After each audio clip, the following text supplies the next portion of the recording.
It takes a few seconds to make sure your eSIM is installed correctly.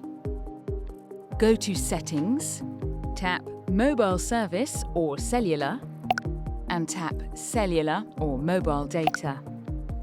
You should see your new eSIM or secondary SIM listed. Confirm that it is selected. While you're at it, ensure Allow Data Switching is turned off.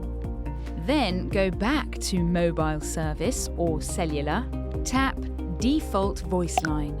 If you want to continue using your home number to receive calls and texts, your primary line should be selected.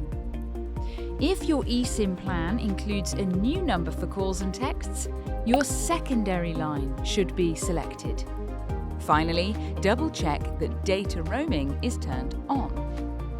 Go to Settings, tap Mobile Service or Cellular. Select the eSIM you want to check. Roaming should be toggled on. Easy!